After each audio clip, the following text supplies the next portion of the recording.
There seems to be real chemistry between these two men, which results in the close relationship between the two countries.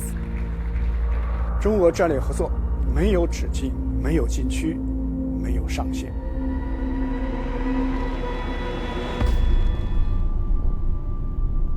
But the war shook things up. 合作没有禁区，但是也是有底线的。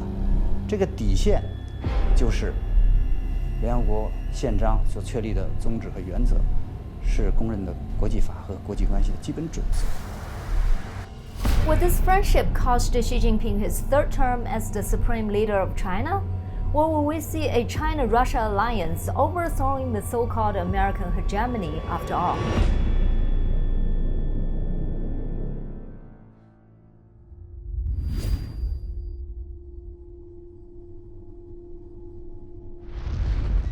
Cooking pancakes together, laughing and giving each other compliments.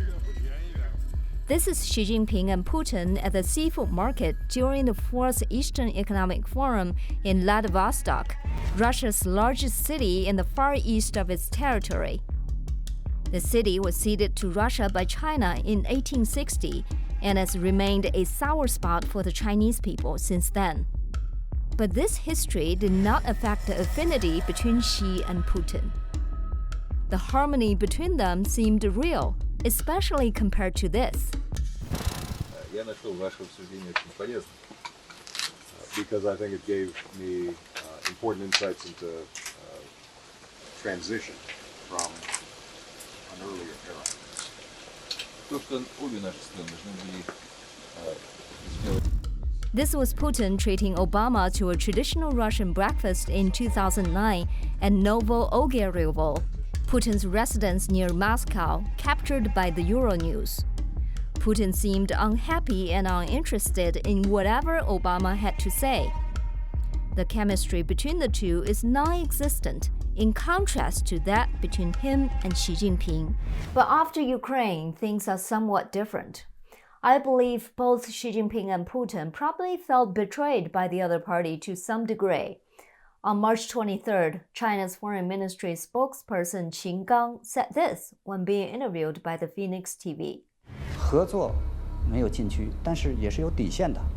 这个底线就是联合国宪章所确立的宗旨和原则，是公认的国际法和国际关系的基本准则。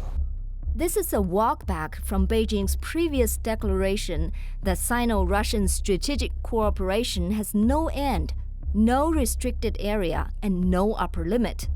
中俄战略合作没有止境，没有禁区，没有上限。 This change reflected Beijing's awkwardness in responding to Russia's invasion of Ukraine.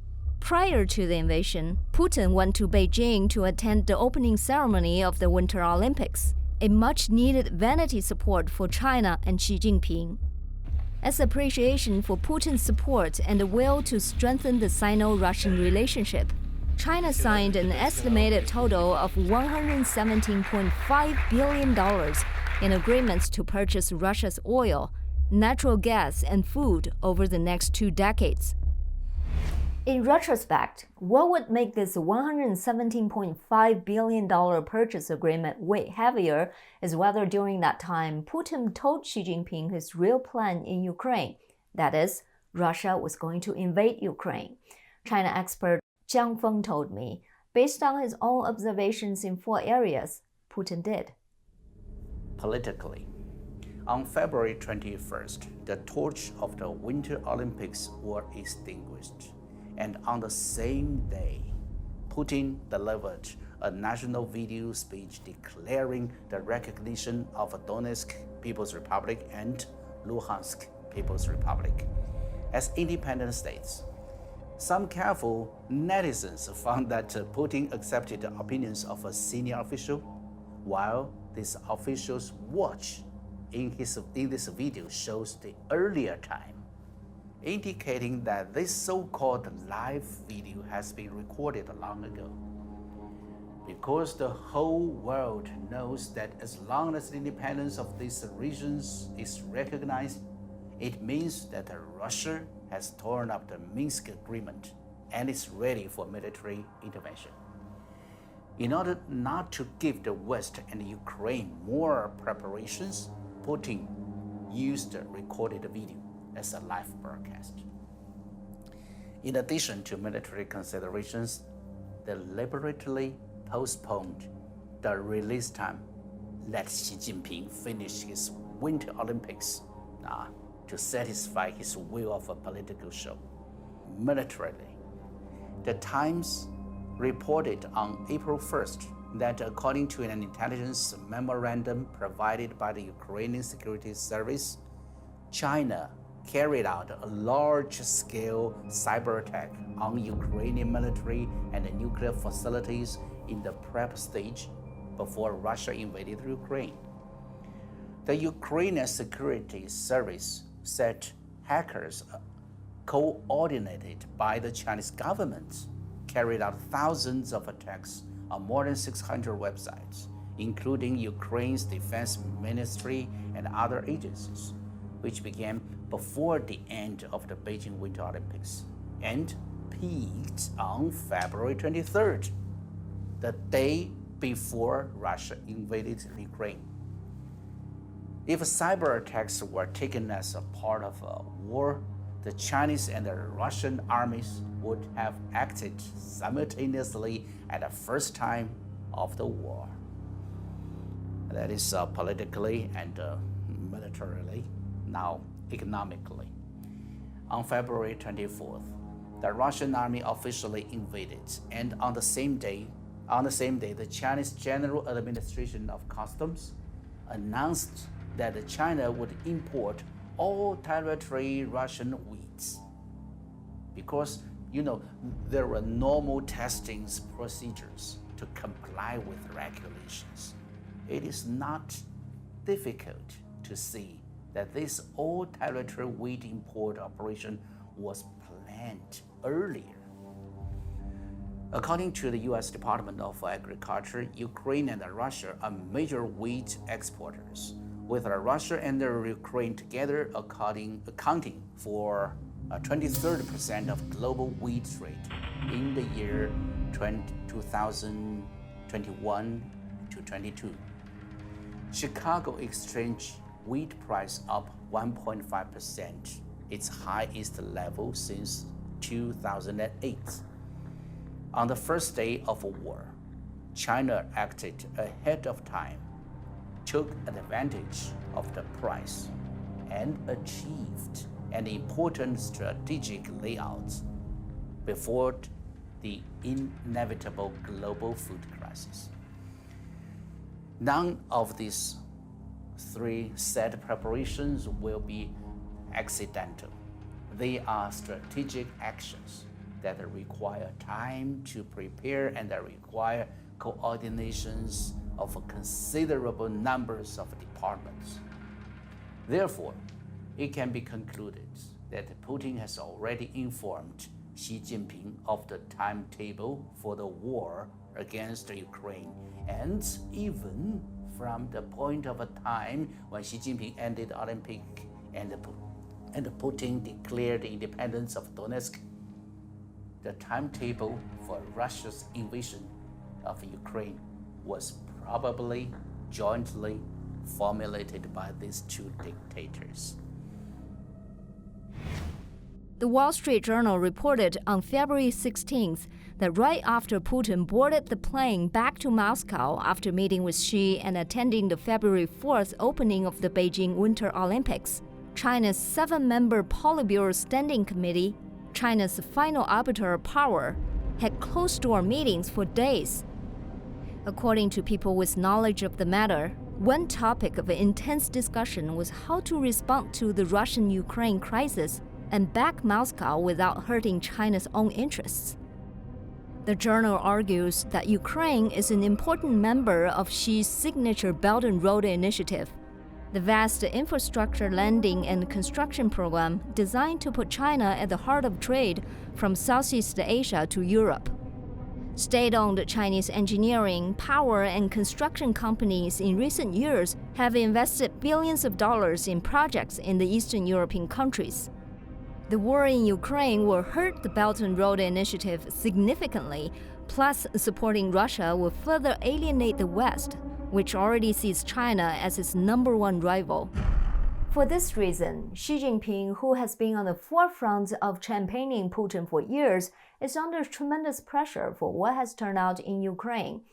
Some say this will even impede his bid for a third term as the general secretary of the party this fall, because the support he gave to Putin is now seen by many as being reckless and harmful to the country. So, what lies ahead for the Sino-Russian relationship? Will Xi Jinping abandon Putin?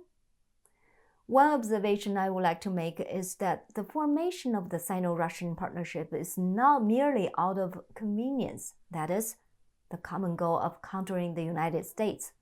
It formed, as we indicated before, because of how Xi Jinping and Putin perceived each other as a person and as a statesman. Xi Jinping chose Russia as the destination of his first visit abroad after assuming office as General Secretary of the Chinese Communist Party.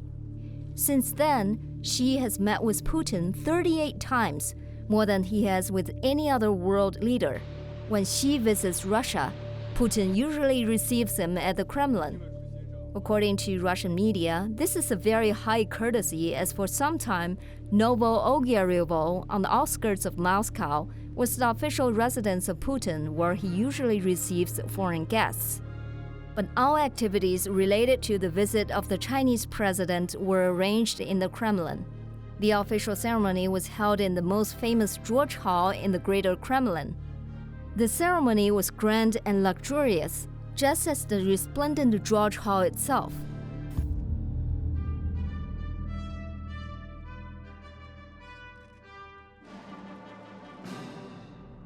During Xi Jinping's 2013 visit to Russia, he attended 20 formal events in a day and a half, including a visit to the National Defense Department, which no foreign leaders have visited. Xi Jinping was reported to have called Putin a good friend, an old friend, and a true friend. He even said to Putin, "I feel that our personalities are quite similar," to which Putin smiled knowingly. Yeah, if I remember correctly, Xi Jinping said these words in the first year of his office, the year of 2013. Xi Jinping was right. They are both energetic and physically muscular men. Putin has been a KGB frontline intelligence officer with a military literacy, and Xi Jinping is willing to show off his military general family origin and service as a secretary of a central military commission. That will make him have a unique control over the army compared with his former CCP leaders.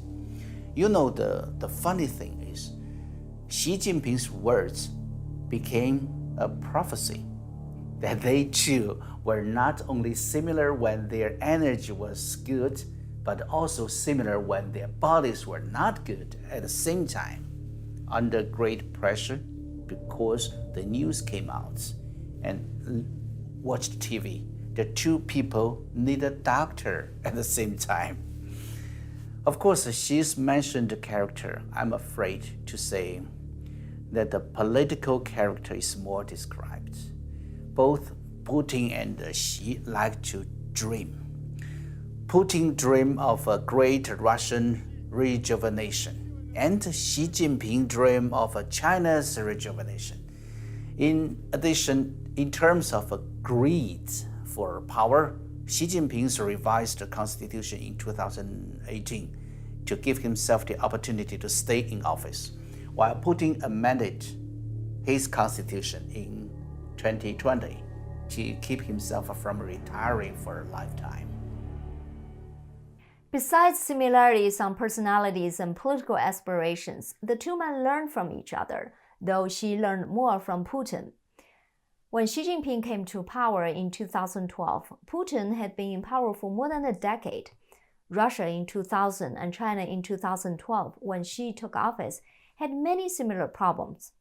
But under Putin's 13 years of ruling, Russia has transformed from a weak, chaotic, and corrupt post-Soviet society into an economically viable, stable, and less corrupt state, although the price is the vanishing of personal freedom and the rise of an autocratic rule.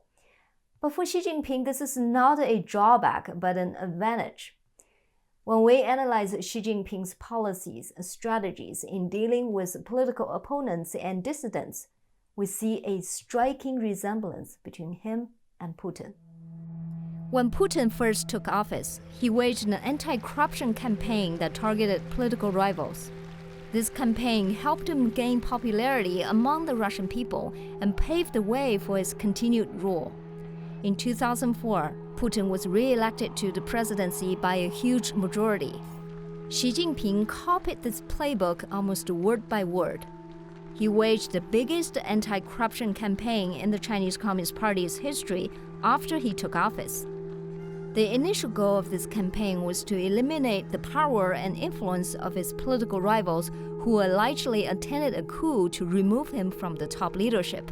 It expanded to include more and more old and new political oppositions, and recently was even used by Xi's opposition to weaken his power as well. The campaign persisted for almost a decade and is still going.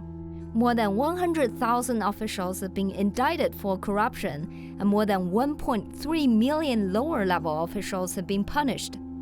Like Putin, Xi Jinping gained popularity among the ordinary Chinese people because of the anti-corruption campaign. Xi Jinping also borrowed Putin's tactic of grabbing power. Putin established a vertical power structure. He weakened local power to give himself sole authority over most decisions. Putin felt Yeltsin's 10-year experiment with decentralization had caused disobedient local government and chaos. His closely knit vertical power structure ensures all strands of power lead back to himself. This gave him the freedom to reform as he saw fit. Thanks to oil price rise and other factors, during Putin's tenure, the Russian economy flew and the society was significantly stabilized, which further solidified his rule. Xi Jinping was deeply inspired by this approach. He admires a centralized, stabilized, and orderly society. Thus, he centralizes power unprecedentedly. Despite being the supreme leader for the party, the military, and the state, he deprived the functions of many government agencies and established many working groups, and appointed himself as the director of most of these groups. For example, the Central Leading Group for Cybersecurity and Informatization, the Central Leading Group for Finance and Economics, the Central Leading Group for Comprehensively Deepening Reform, the Central Leading Group for Taiwan Work, and etc.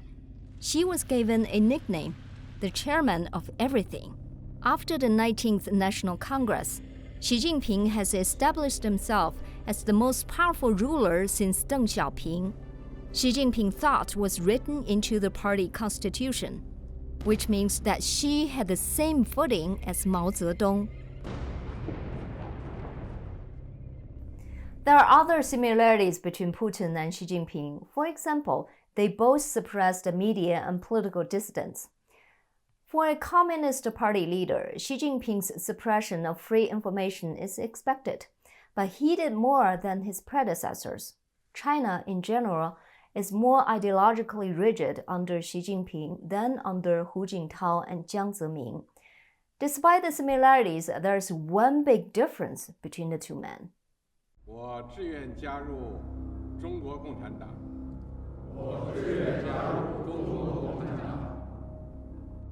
Xi Jinping is the leader of the biggest communist country in the world, a true follower of Mao Zedong, and a world apart from this.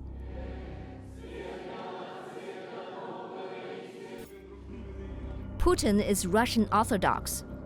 His mother secretly baptized him as a baby during the Soviet years, and she regularly took him to services.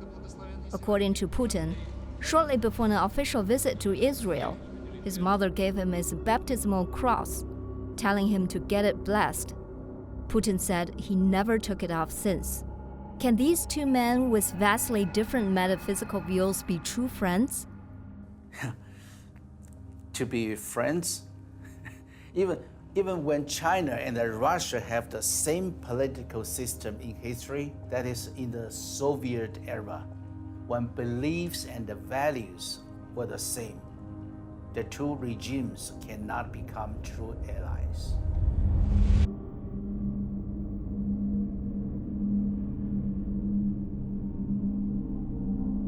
If you would like to watch the rest of it, please go to our website zoomingin.tv and become a member. $5 a month or $50 a year. Cancel anytime.